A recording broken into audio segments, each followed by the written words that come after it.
ऐसा नहीं है कि शरारत करने वाला हमेशा मुसीबत ही खड़ी करे।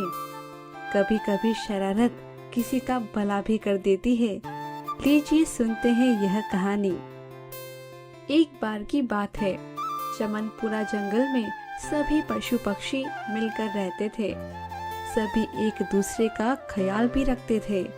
वहीं पर बिल बनाकर चूहों की टोली भी रहती थी। वहीं पर टिंकू नाम का एक चूहा, जो कि शरारती बच्चा था, रहता था। टिंकू, तुम एक बार में कोई बात क्यों नहीं सुनते हो? जब देखो तक नाक में दम करके रखा है तुमने। कितने शरारती हो तुम, कभी कुछ तो कभी कुछ चलता ही रहता है तुम्हारा। जंगल में सभी जने टिंकू की शरारतों से बहुत परेशान थे।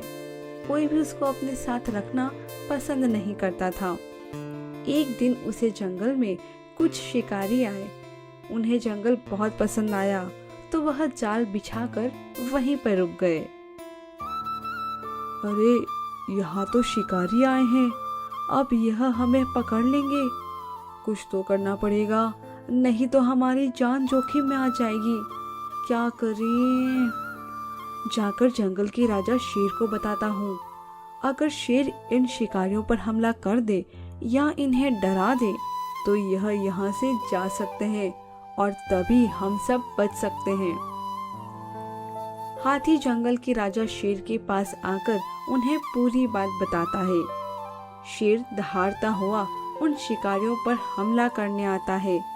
इतने में शिकारी संभल जाते हैं और वह धारदार हथियार से शेर पर ही हमला कर देते हैं। यह दृश्य जंगल के दूसरे जानवरों ने भी देखा होता है।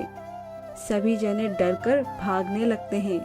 किसी को पता नहीं होता कि शिकारियों ने जाल बिछा के रखा है। एक एक करके ज्यादातर जानवर जाल में फंस जाते हैं और जो बच जाते हैं वह दूसरों को सावधान करने लगते हैं।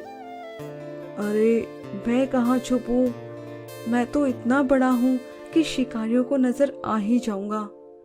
मेरे लायक तो छुपने की कोई भी जगह दिख नहीं रही है। अब मैं क्या करूं?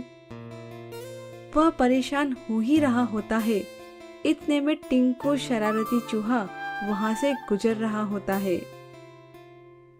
अरे, क्या हुआ है आपको हाथी दादा? क्यों परेशान दिख रहे हो? हाथी उसको भी सारी बात बताता है। कुछ सोचकर वह बोलता है, आप मुझे वहां ले चलो जहां जाल बिछा है। हाथी उसे ले जाता है और वह देखता है कि शिकारी पेड़ की छाया में आराम कर रहे होते हैं। मौका देखकर वही शरारती चूहा जाल को अपने दांतों से कुतरने लगता है और वह सारे जानवरों को आजाद कर देता है।